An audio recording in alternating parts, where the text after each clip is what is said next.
right, Pat, we've made it to another penultimate episode, season 4, episode 9, with easily one of my favorite episodes, one of the absolute best episodes of the entire show. The Watchers on the Wall, the second of the major battle sequence episodes, the first episode that is entirely a battle sequence since season 2's Blackwater. Are you excited for this one? Yeah, totally, man. I think the Talkin' TV family also agrees to me that this is the coming of age story on the wall because Without a guess doubt. what? John becomes a leader. Ali becomes a man, I guess, and much more. takes his first blood, if you will. All of that and Yeah, more on Stallone tonight's reference. Love it. episode of Talkin' Thrones.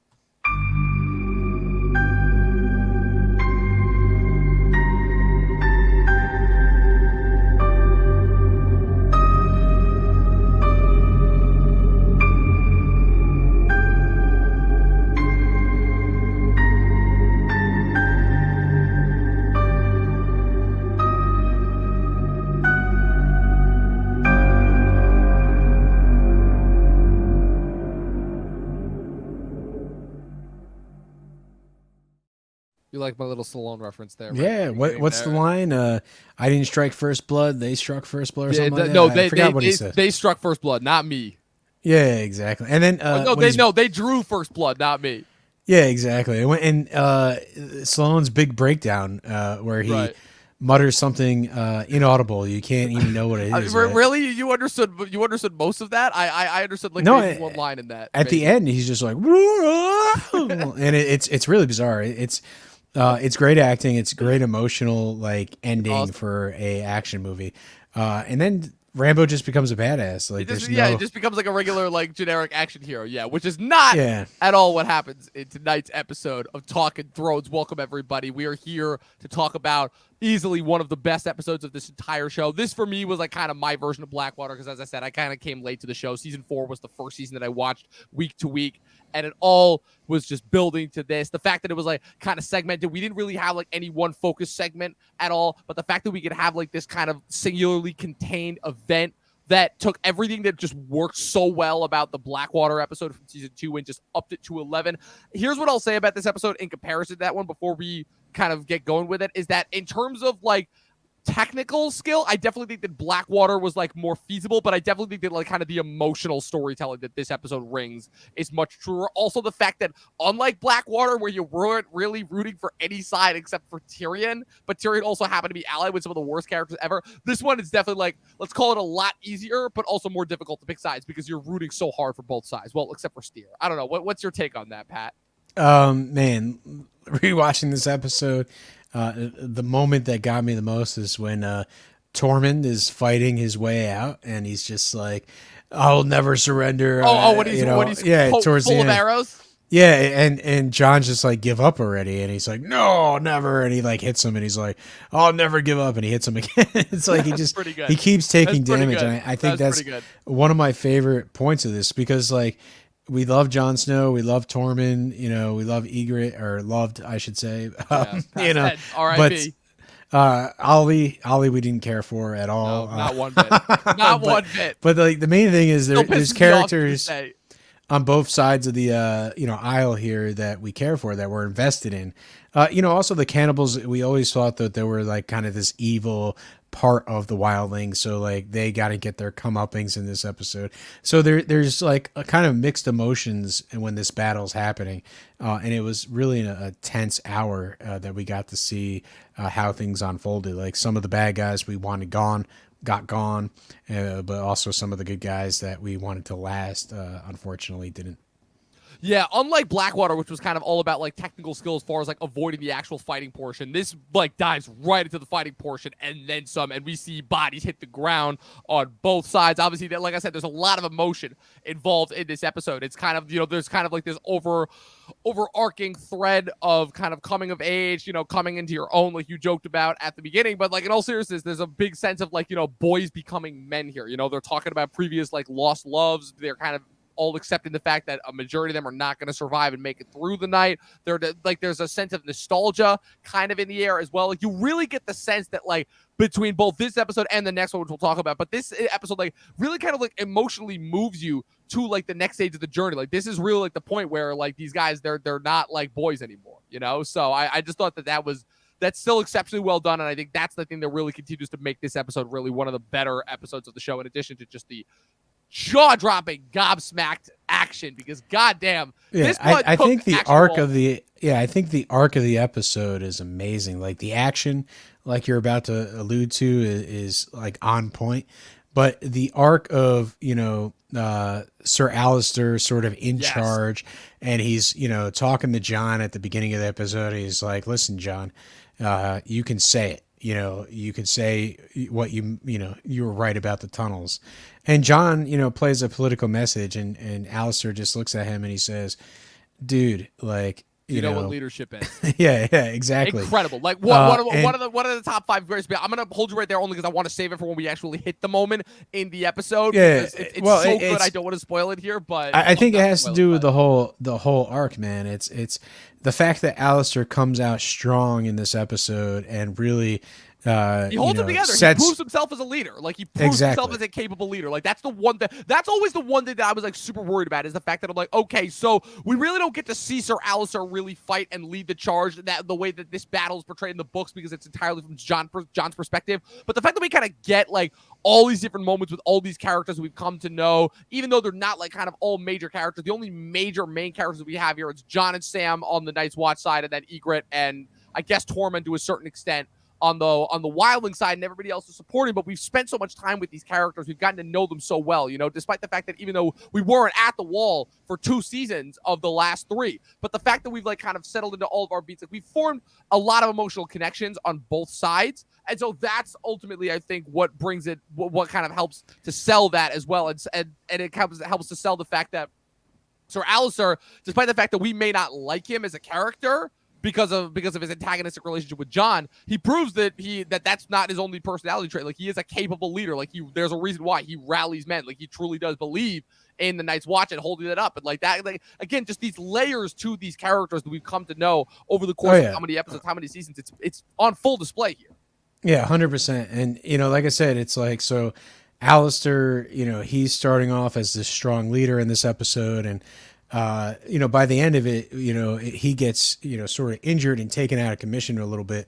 And then Jon, is given a lot of screen time this episode to show, what he's learned about leadership through, obviously his time with the Starks and now his time with the Night's Watch.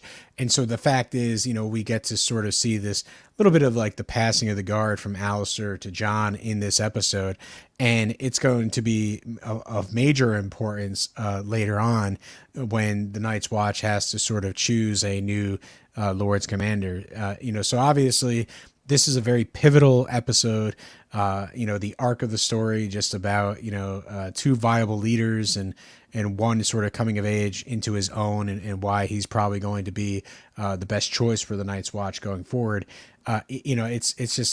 It's sort of that attention to detail and really that focus of the storytelling that really gets me excited about this episode. Absolutely. And the last thing that I'll bring up before we actually get into the episode is how they handle the wildlings as well on the other side. Whereas we're so focused on the Night's Watch, they're kind of like attempting to survive and like, kind of vying for like these leadership positions as part of their arc. You also have the wildlings on the other side and kind of the disconnected, like just the how they're all motivated and fighting for one cause, but they're not disciplined. They don't agree. They don't even really like each other, to be completely honest. They're kind of just fighting to like for savage sake and to like try and kill as many people as humanly possible. And you see, like it's probably the only instance where I've actually seen that portrayed as like taking a physical toll on the characters, where Tormund, he's delighting in the carnage, but he also has kind of like a sense of honor around him. You have Styr, who's just fighting for the sake of killing as many people as humanly possible, and then you have Ygritte, who's taking people out like from the side post, but like it's quick, there's no emotion to it, but you could also tell that like she's looking the entire time for Jon. Like I was constantly wondering, I've watched this episode probably more times than I've watched any other Game of Thrones episodes, and I'm constantly wondering,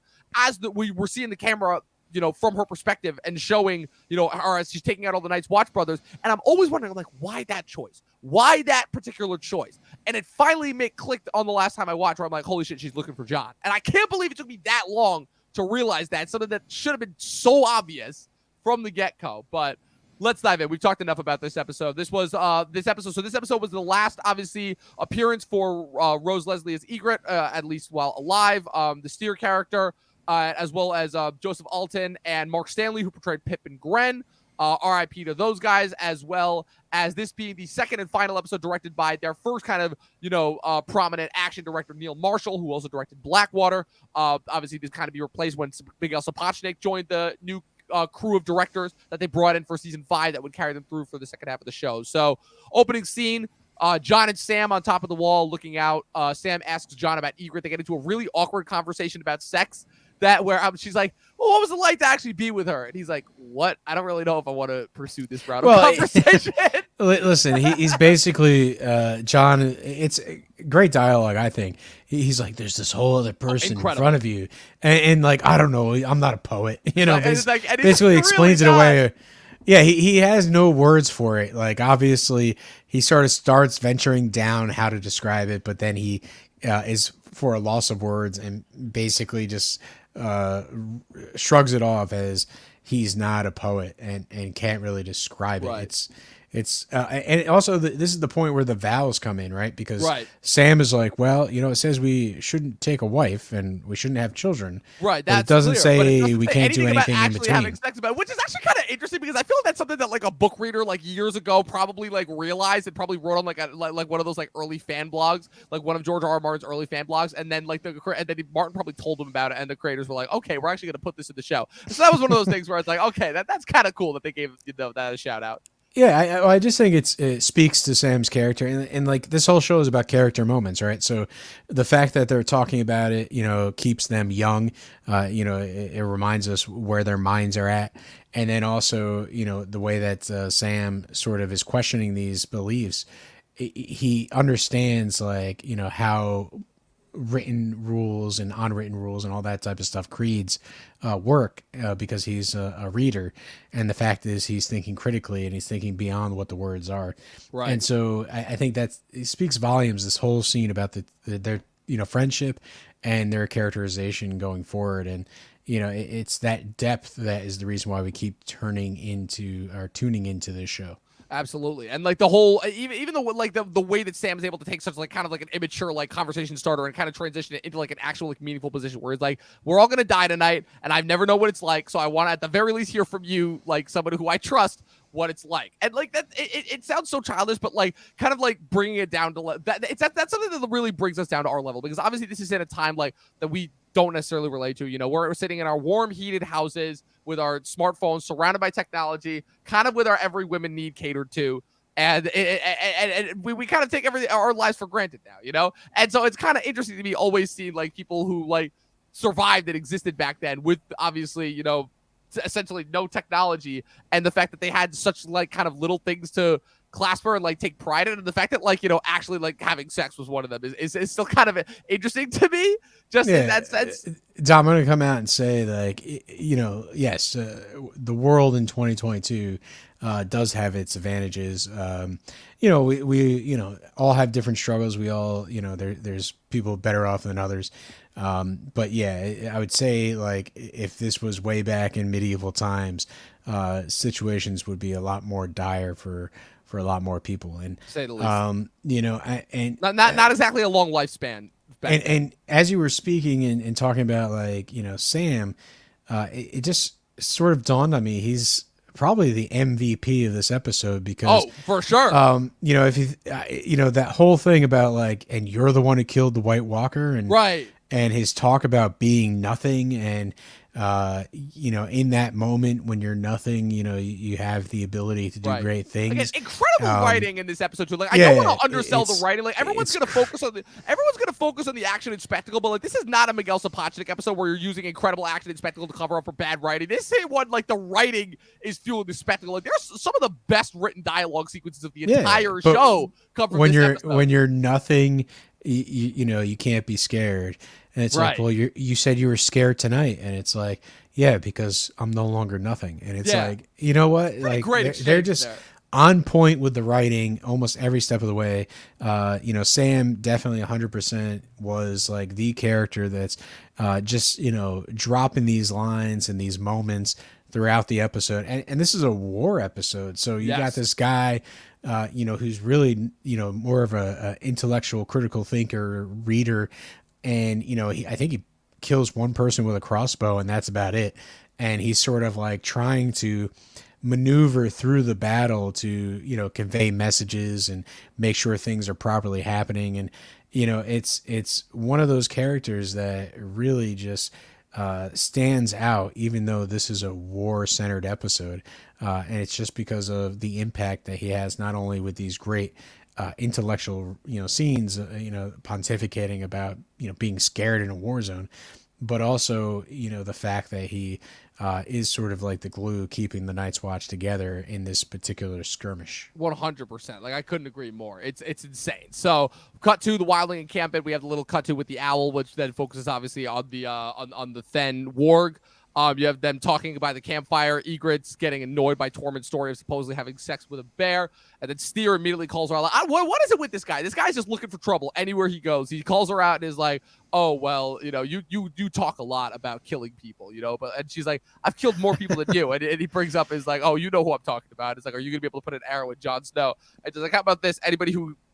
I'll do this one. Anybody who kills Jon Snow, if anyone kills Jon Snow before me, they're gonna get an arrow from me. Immediately setting up like kind of Egret's downfall, as we come to find out in the following episode. But yeah, I would say this is the thing about Egret in this scene is like Tormund's talking about this bear, and she's just like, listen, I'm not gonna sit here all night listening to you about, you know, talk about this fake bear that never happened. It's like, I don't want to picture you with an imaginary bear, you know. And it's so right, because everyone knows he's kind of, you know, he's full of shit. Yeah, BSing here. And the fact is, she wants to think about like her anger and like how upset she is at Jon. And, you know, to a certain degree, like the fact that she's being called out, will you be able to put an arrow through him? I don't think she knows at that moment, because she's just really angry, feels abandoned, kind of wants to get back at him. But at the same time, you know, she's making pleas throughout the entire storyline between the two of them that they should forget their armies. They should think about themselves. They should stay true to the relationship. And, you know, otherwise it's going to get them killed.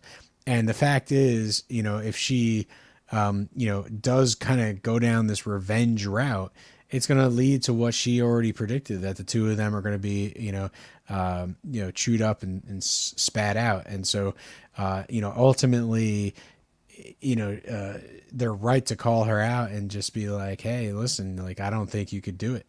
And, you know, I think the fact is that she goes into battle, and like you say, you know, she's sort of like, you know, looking for Jon, but she could also just be, you know, playing it safe, you know, just, who knows? I don't think she necessarily makes the decision until she's looking at Jon. And no, she doesn't. Because everyone else is just cannon fodder for her. Like, she only really has. Yeah. She even says it. She's like, she's only that was always the biggest difference between her and Jon. Is at the end of the day, she meant what she said, and that she really doesn't have any care or thoughts about like those could be just as easily like other rival wildlings as easily, or as easily as like people south of the wall or Night's Watch. Like, to me, Egret is all on her own, versus Jon does have some emotional attachment. Jon ultimately is fighting for something bigger than himself, which I think is at the end of the day why emotionally Jon wins, even though he loses Egret, and Egret obviously loses her life. Yeah, and I think she totally hesitates when she sees him. 100%. And that gives the opportunity for, you know, Ollie of the random village. Right. You know, which just adds a lot more emotional impact to that death as well, because in the book, the way that it happens is Jon doesn't fight Egret until after the battle's done, and where she's already been shot with the arrow and dying. So he doesn't. So the fact that like it's like adding the extra like real like twist of the knife, as I like to call it, with her getting killed literally in front of him. It's good visual storytelling, because, you know, they have this like nice moment, eye contact between the two main actors, and then, you know, all of a sudden the arrow goes through. Ruined, of course, by every asshole online who put the shot through the heart from Bon Jovi underneath that as soon as that happens. Now, even to the point where I couldn't help myself but seeing that every time. But I'm like, yeah. So we got one more scene. But then Ollie's just like thumbs up, like, hey, dude. And it's you know, hey, listen. Ollie is a character that makes sense, because, you know, he's sort of the linchpin of this whole tragedy of this storyline. But at the end of the day, like, Ollie's Ollie's as done as John Locke, you know, right? That was his name, John Locke. Oh, Locke, yeah. Sorry, that's the philosopher. I keep mentioning him as the philosopher. I don't know why.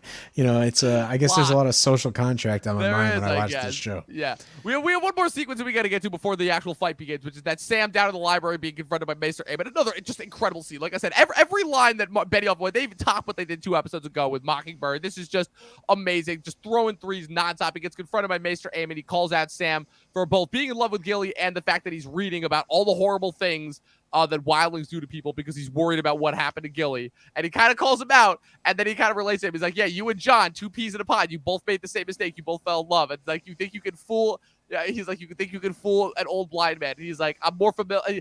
Just dropping knowledge here. He's like, I'm more familiar with all these books in the library. What?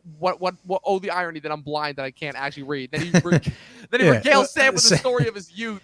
Well, yeah, because Sam believed that I was as old, and was because Sam's just like, what do you know about love, pops? And like, almost pulling an OK Boomer line there. Yeah, and essentially he's like, is it really, you know about White Walkers, you're imagining all the crazy ways that wildlings kill people, but you can't imagine that an old guy like me was once in your position. Like that's a bridge too far for you.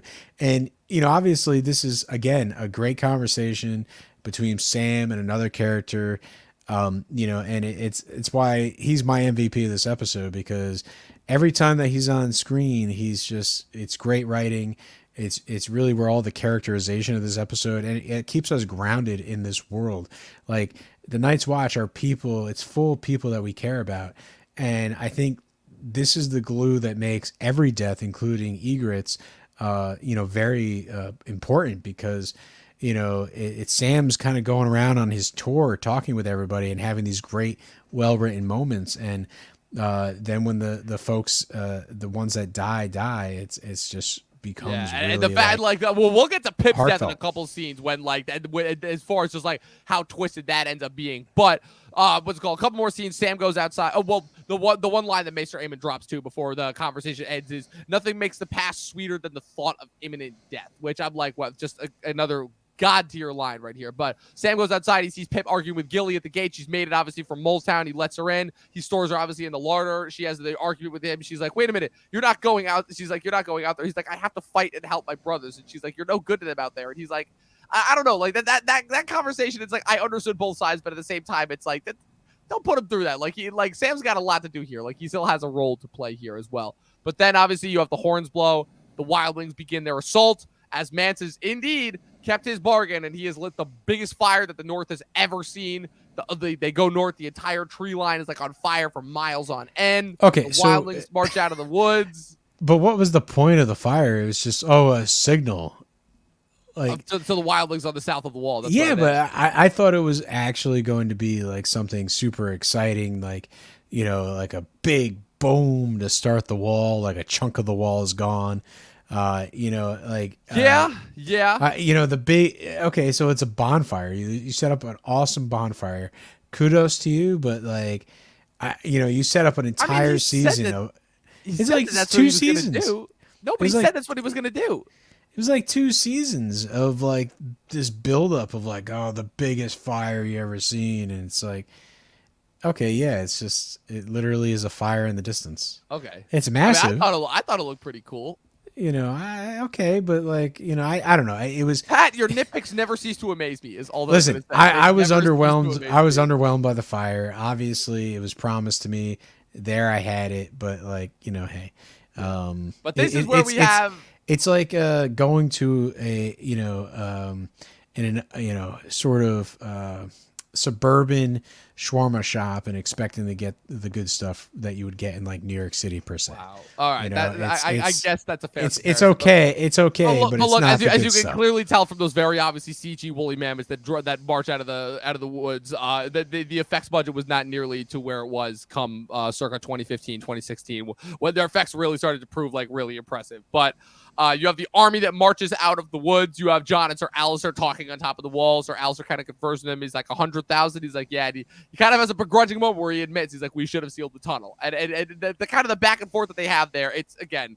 We said it before, but it's one of the best written sequences. It's one of the best speeches. Like I still take this stuff to heart. We kind of explain to Jon what leadership is, and like in very practical terms, but like in terms that like really make sense as far as it's like, look, leadership is that thing where at the end of the day you have to have everyone's back and they have to have yours simultaneously, and there can't be any room for. Well, think about the teachers that Jon has had. You know, it's obviously Ed Stark. He's had Ned Stark, Lord Mormont, Commander Mormont, Lord Alistair. So yeah, Sir Alistair, Mance. that the half hand as well, back in season 2, who he stayed with, who was some of those early concepts that he said, where he was like, the whole idea of like giving her life for something that's bigger than you and not getting any thanks for it. You know, the Watchers and of the Wall.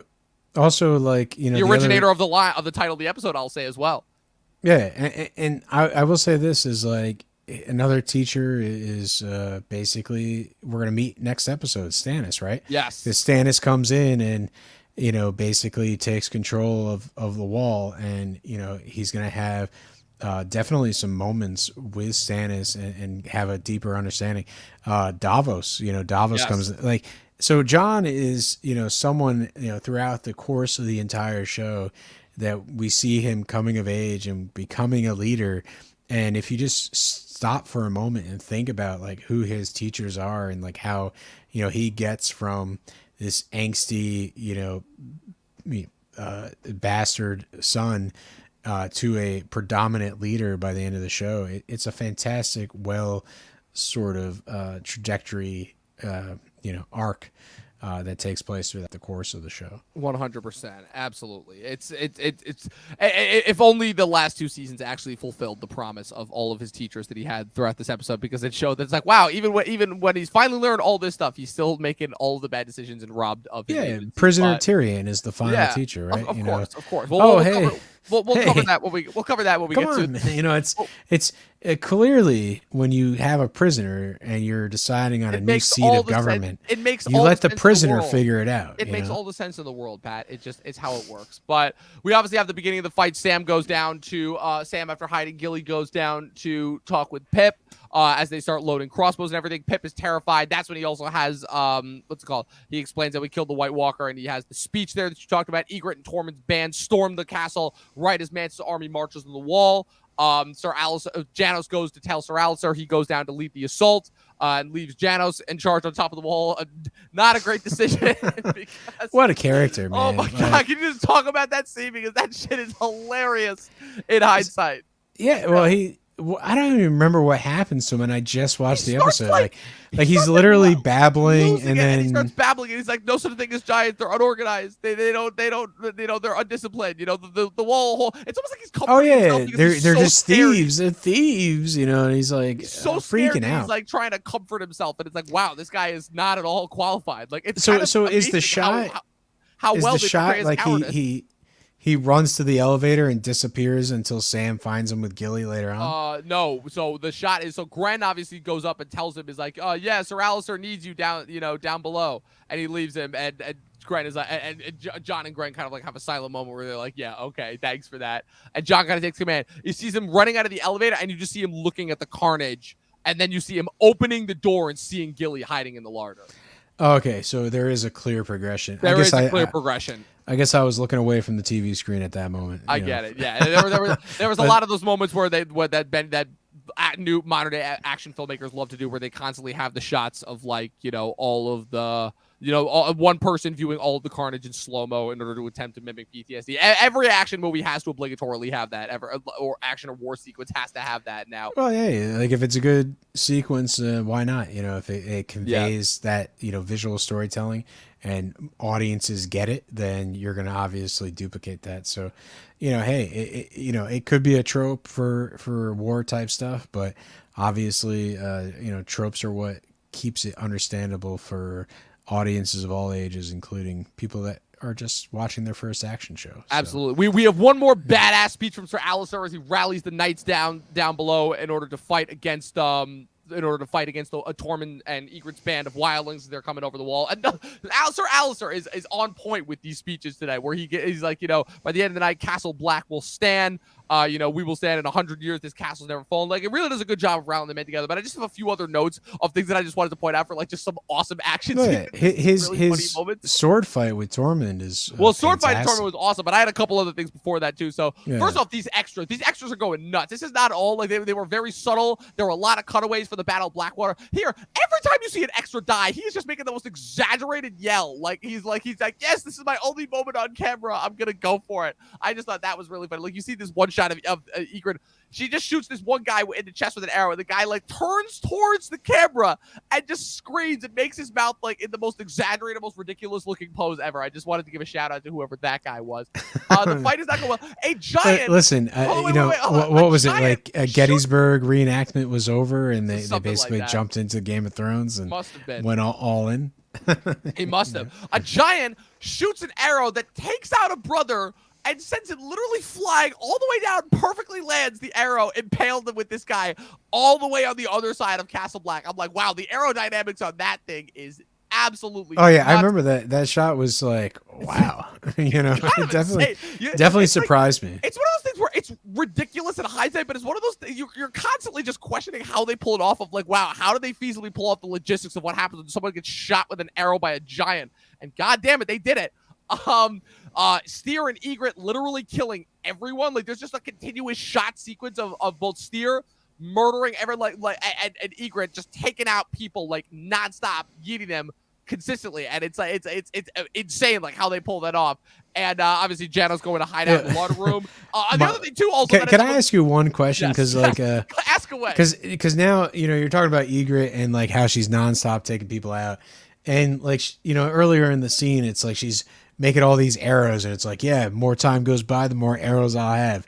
And then she like picks up like 6 arrows, when they go marching into the thing. She's got to make sure she doesn't run out of ammo. And then she just keeps having like all these arrows out of nowhere. It's one of those logistics where they don't really explain that she has unlimited ammo. Hey man, you know how it goes. Legolas kind of established that rule. When it comes to bows and arrows, all bets are off with anything regarding fantasy people that use bows and arrows as their fight. Also, another point that I thought was absolutely hilarious: wildlings break into the kitchen, and goddamn, those kitchen guys are fighters. Like they take them all out. This guy has only got like pots, pans, boiling water, and like he throws down. He takes out like 3 wildlings just on his own. So I just wanted to give a special shout out to Hob, the MVP, right there. I thought that was of the kitchen.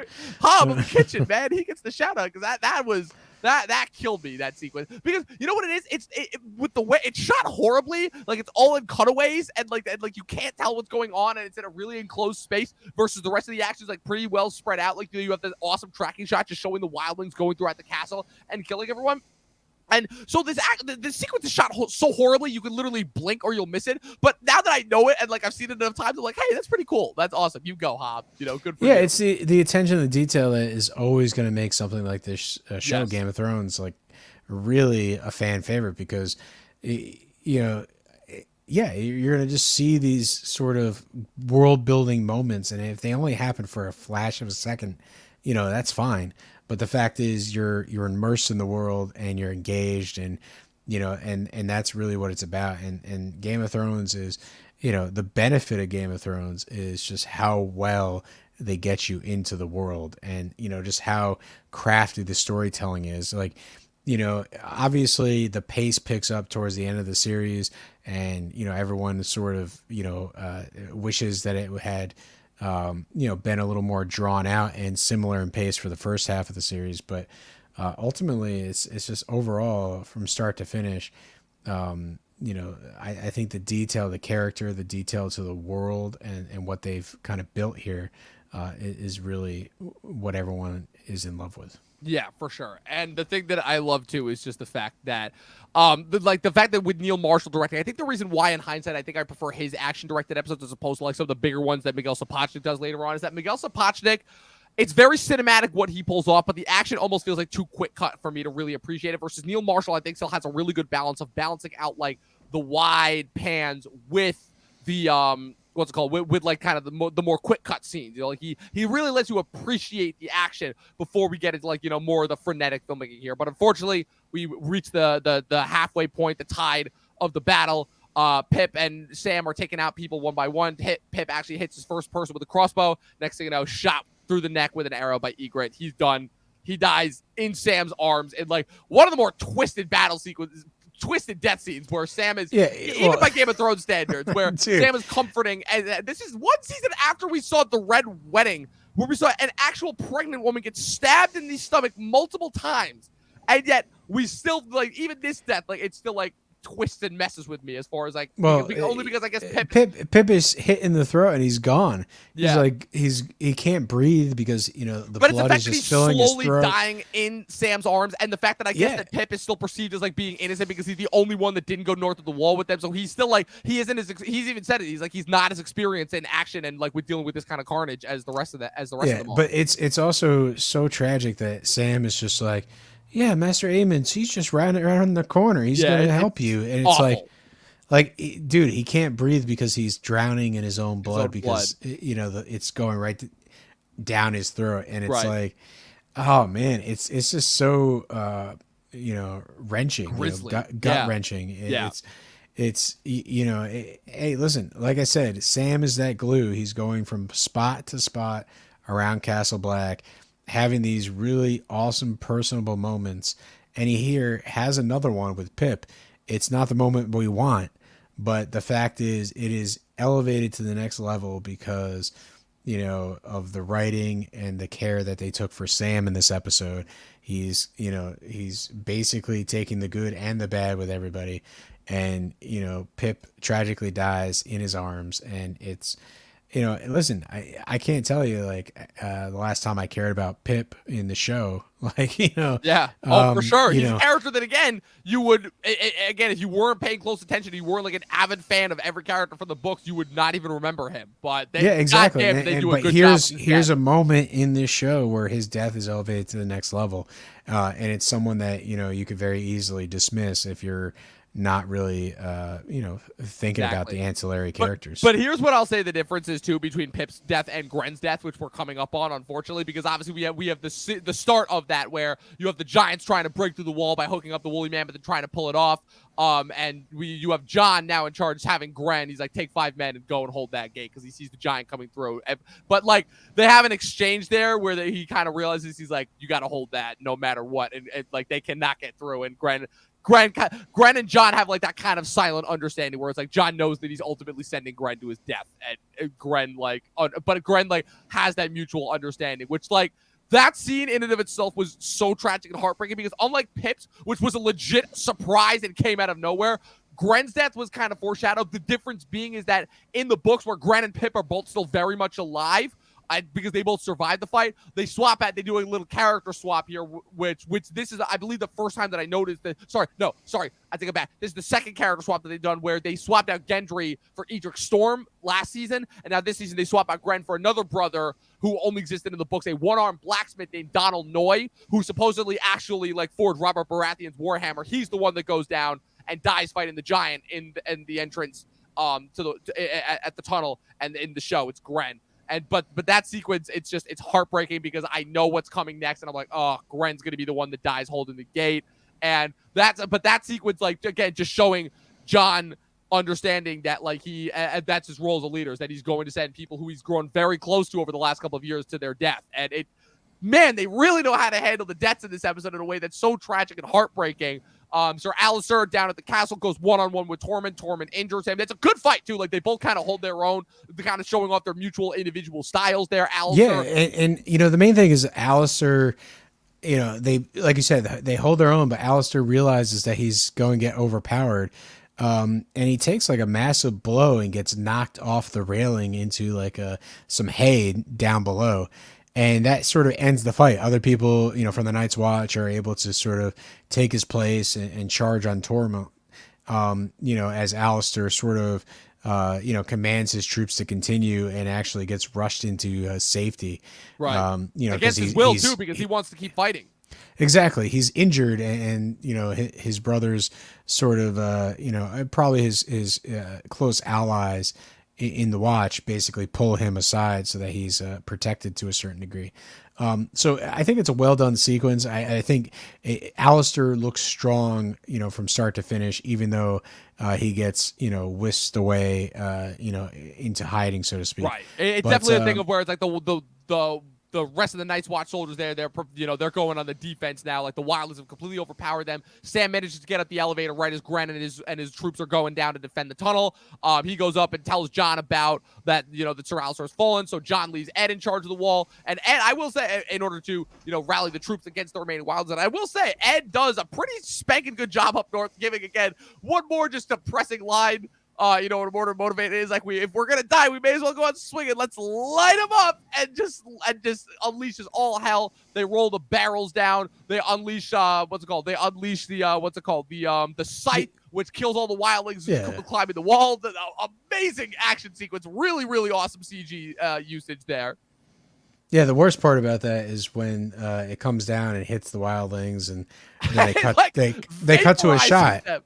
Yeah. Well, they cut to a shot of like the arms, like with the sickles in the ice, and that's all that remains. It's really gruesome, and but at the same time, it's like it really amps like how deadly this battle is. It's one of those things like we're just seeing some like basic sword fighting and stabbing and some arrows and.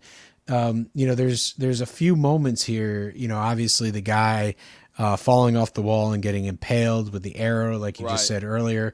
Also, the one other guy too, when they were like holstering them over with the ropes in order to fire bows and arrows at the wildlings climbing the wall, and that guy they lost balance. They lost the one rope, and that guy went falling to his death. Like it's pretty scary. Like there's a lot of just like these moments that really elevate the rest of the fighting. And it's really just a great episode for that. Like they pick their moments and they execute them well, and it really just is a testament to this episode and how well planned it was. 100%, yeah. So they come down at the elevator. Ed successfully also manages to have a couple of oil-filled barrels dropped on the mammoth that end up breaking off their attempts to break off the wall. I love the scene too where the mammoth goes charging and accidentally steps on and crushes the one wildling. I thought that was just like kind of a little funny detail. Then the one giant, the older giant tries to go after it, and they end up shooting it and killing that giant. And so the last giant, revealed to be Mag the Mighty, rips the crowbars right off of that thing. Lifts the door on his own and gets underneath it right as Gren and the troops go down there. And again, just a spectacular scene. Like you don't need to see the actual what comes after because you just have the because it's the giant charging and like the five and the rest of them sort of hyping themselves up. Yeah, because they have to. Because they're like, look, again, it's kind of that Night's Watch logic where at the end of the day, he's like, there is no one here that is above the rest of us. We are here to serve the realm, and that's kind of like how they reassure themselves as they unfortunately, as it leads directly to their unfortunate deaths. Yeah, and. Listen, it's I don't know what to say. I'm speechless. Yeah. It's sort of like so they come well back done, to it. Yeah, they come back to it later on. They're dead, and like it's just the sense of loss for what happened at the skirmish is it's really really well. It's amazing, and I think also probably like for me like some of the most easily like some of the most impactful deaths of the entire show happen in this episode. Yeah, and I think the other thing is like after all the fighting is done and the dust is settled, it's basically like, yeah, that's night one. We're still under siege. So, yeah, they're like, we're still under siege. I expect by night 3, maybe 4, we'll be overtaken. It's like, oh my God. They just have this like gloom and doom, like a look of depression on their faces. Yeah, so like they can't hold out forever. Right. And, this night 1 of the battle, it pretty much was a big, heavy toll on both sides. Well, obviously more on the Night's Watch side than the wildlings. But, the fact is Jon, at the end of the day, realizes that, this can't go on. We can't just like sit here and die, and so the end decision, the end goal that's decided at this, for the rest of the episode is Jon's like, I'm going to go out and I'm going to speak to Mance. And well, at least at the end, well, a couple more scenes, obviously. There's a couple other things we could talk about, but I'm just saying like, with all this carnage, all the talk of carnage that we have, it's basically, just keep it in mind that, there's going to be 2 or 3 more nights before they're overwhelmed. and there's nothing they can do about it. Like the wildlings have, the numbers. They have thousands upon thousands compared at the end of the, to, just the few that are remaining. Throwing people at them, they're gonna. This is not going to be a standstill situation, but exactly. So John's going out there to, sort of pseudo surrender, but his plan is a little more devious. It's sort of he talks about kind of assassinating the Mance. The logistics of if he kills Mance and the rest of the wildlings will dissipate, and they will ultimately kind of fall in and collapse in on each other. Which at the time, given just the desperation and the immediacy of the situation needed, is not a bad idea. It just he goes in fully expecting to die. As far as how he's devaluing himself, because he kind of he's blamed, well, obviously just the fact of he's still reeling from Ygritte's death and the death of all of his brothers, but also the fact that he feels that in some sense that this is his fault, he could have avoided this as well. Yeah, basically he has nothing left but his honor, and so he's going to take that mantleship of leadership, right? There's a little bit of a power vacuum, and he's just going to go ahead and go for it. And I think that's really completing the arc of the story is Sir Alistair's in charge and he's doing whatever he believes is right. And by the end of the episode, you have, basically John saying, you know what, forget all this stuff. The Night's Watch expects me to do this. I'm going to go out there and do what it takes in regards to Mance and his army. And, he just starts being the leader without question. It's kind of like the underpinning of this episode is fantastic. It's an action packed episode and you can watch it and just really just enjoy sort of like a popcorn-esque entertainment piece. But at the end of the day, it's just really so good writing, in-depth characters, in-depth decisions, very tragic death moments. Everything is really bopping on an emotional level here in this episode. 100%. Yeah. So they get down to the bottom. John has Sam free Ghost. He has a great line where it's Sam, what are you going to be able to do in a fight? He's I can fight. And he's I need him more than you. And then Sam manages to bring Ghost out. Ghost takes out a few heads. John joins the fight. They end up, They end up successfully having a fight where John manages to Steer tracks him down immediately, and Steer is just going at him. He is just hammering down on him nonstop, consistently, beating him up. And John manages to finish him off with a hammer directly to the head. And I thought you were setting it up with he's just hammering on him. Where did I wear that clever? But yeah, I thought you were going for the pun, but then you sort of pulled it out from under me at the last second. Not quite. But, it's like you might say it's hammer time. I don't know. Can we bring up a '90s hip hop? I was gonna say, I'm you're MC Hammer. You're more cultured than me, so that's where I'll leave it at that. But, I guess when it comes to the '90s, I wasn't around until the last 2 years of the '90s, so there's that. But but unfortunately, he turns around and he's confronted by Ygritte standing right there, pointing the arrow at him. And he's just sitting there. He's look, if I were to die now, I would die a happy man, just smiling, because it's so sad. It's the first time they've seen each other in an entire season since she shot him full of arrows the last time. And so part of him is probably just laughing at the idea of it, well, isn't this ironic? But she lowers the bow, but before she can, and she's got the bow lower halfway, and then shot immediately, and it's done. Okay. It's because the two of them are staring at each other and they realize the decisions that they made, right? They're basically a slave to their sides, and there's nothing they could have done about it. Even though they should have vowed to each other to focus on the relationship and nothing else, because that really is all that matters in this, circumstance. They should have ran off. They should have done something else.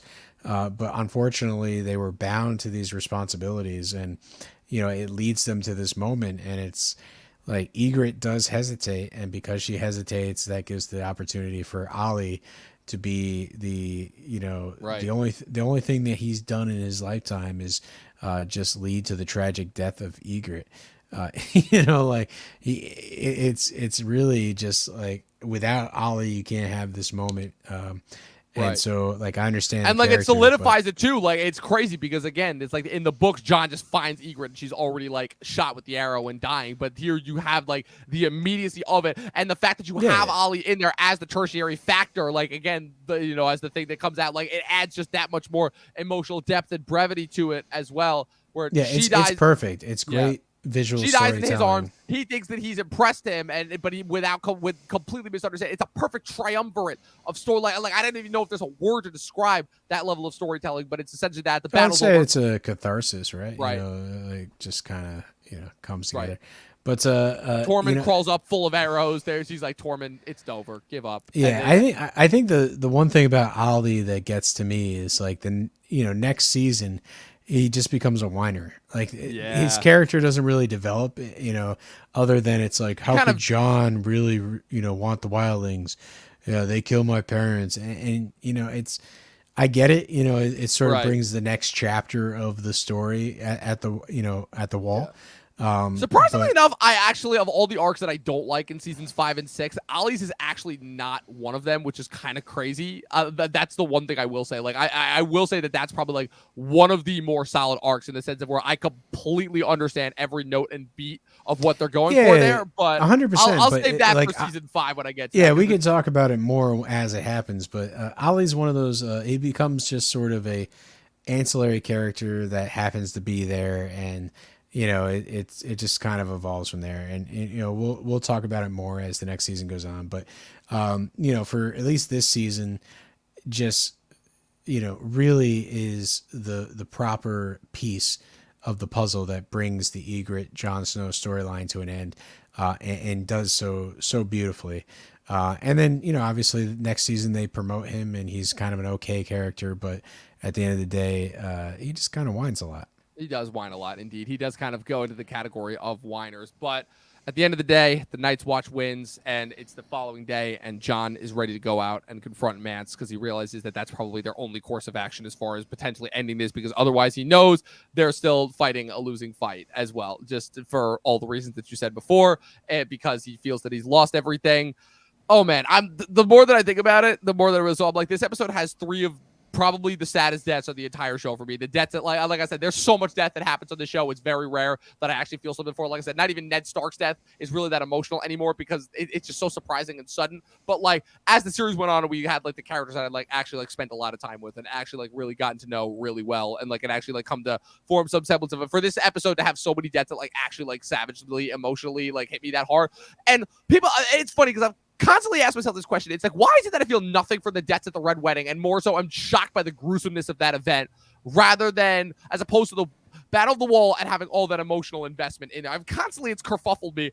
And I guess the difference being is that the Watcher is that the Red Wedding could have been avoidable as well if Rob had actually like, been smart, for lack of a better word, and actually like, paid attention to the people that were obvious, that were so obviously evil and going to betray him, as opposed to the Battle of the Wall, where it's more of like kind of a not exactly like good and evil, but more of like an easily like good and evil, with people that you've come to know and really care for on both sides as well. So I feel like that's constantly the biggest difference. Where like Reigns of Castamere is certainly one of the best, but like I really think this might be my favorite episode of the whole show. Like the more and more I think about it, like this episode is just fantastic from top to bottom. No, I think from this point on, there's a couple of major episodes that are all about sort of one particular storyline. I think in season 5, like obviously, Hard Home is a major battle, major development, and it's half the episode, but still. They sum things up, in the first half. They kind of take us to the stories they have to, and then all of a sudden it's like, hey guys, you ready for an awesome half hour of filmmaking? Yep. And then they take us to that place, right? And 100%. I think they do that with a whole bunch of other kind of major battles throughout the rest of the series.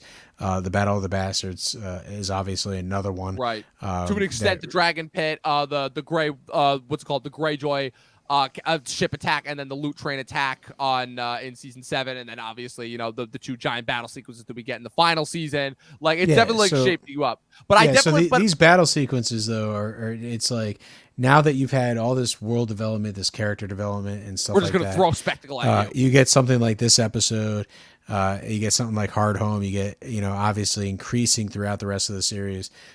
You're just able to get to these very complex episodes that are just really one intense moment of the story.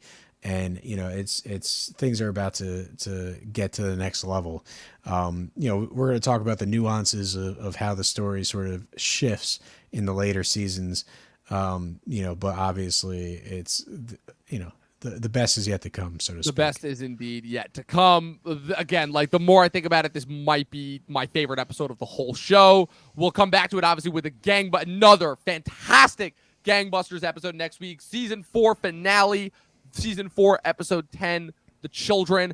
This episode was so good. I love watching, of all the episodes that I love watching back to back, it's not that many. Like, so episode 9 is that Watchers of the Wall, followed directly by The Children, because obviously, with The Children wrapping up the whole wildling arc so well at the beginning, and then having all those other storylines that just wrap The Children to me is like, I'll just go to a little bit of a preamble for it right now. The Children to me is probably one of my favorite episodes because it wraps up not only everything that's been going on throughout this entire season so well, but it really does kind of put a finite bow on kind of all the storylines that we've kind of witnessed from the beginning of the show, and kind of almost tease us up for, like, even though the second half of the season, it's like the reboot, the act is complete. You have all these characters going to a lot of completely new locations from places that they've been, before. You have characters really striding the move. Sansa's out of King's Landing. Tyrion and Arya are both heading to Bravos. And obviously we have some major character deaths as well, and characters that we thought died that implied it. Like, to me, The Children really is like the true transition from. Wait. Is there a certain duel happening next episode? Yes. Okay. All right. Yeah. This is probably one of the better season finales. It's my favorite season finale so far. No question. Yeah. Like, no question. Absolutely. Yeah, I would say season 4, obviously next week we'll have the full retrospect. The best season for me. It's still the best season in hindsight. From start to finish, it is probably the best season that the show has, because there's just so many ups and downs, and it just, you're on a roller coaster with all the characters. Everything's firing on full cylinders. Like, obviously next season is when the White Walkers start to fire on full cylinders as well. Right. And so, that's really going to add a new element to the show.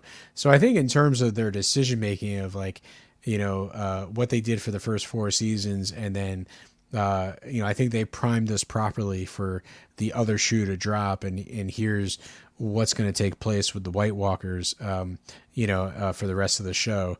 I think they really did a good job with, sort of setting us up for that. So, I can't wait. We're obviously going to wrap up this season next week, and then, a couple weeks after that. Season, and then it's on to what I call the back half of the show, or the lesser half of the show. Because I definitely think, in hindsight, like, the first 4 seasons are definitely superior to me to the last 4. Really, the only thing that the last 4 seasons have to me on the first half is spectacle and, like, a few surprising moments. But that's really it. But yeah, I don't think that's necessarily a problem. I think there's a couple of story choices and character choices that split the audience, but we'll be able to really, as they happen and we watch them, we'll be able to recap them and really analyze them. So I'm looking forward to the second half of the show, and hey, it's a predictor, right? It's like, does it hold true that the first half is much better than the second half? And we'll figure it out in the as we continue recapping the show. We will figure that out indeed as the weeks go on. We are meeting again the season 4 finale. You guys are not going to want to miss it. Season 4, episode 10, The Children, next week. And after that, we're into season 5. We're into officially the second half of the show. It's going to be a nuts ride. Pat, thank you so much once again for co-hosting another fantastic episode with me. Thanks to all the people who are listening to this on Spotify and Apple Podcasts. If you want to listen to this and more of the stuff that we have on the Talkin TV channel, go subscribe to us on YouTube, and go follow us on Twitch. Follow us on all of our social media accounts at Official Talkin TV Podcast across all platforms. Go follow this guy, Pat, at Patrick W. Huber. Across Instagram, follow me at Movie Nerd Reviews. Across all platforms. And as always, people, remember, 12 seasons in a short film, and watch more fucking movies. We'll see you guys next time.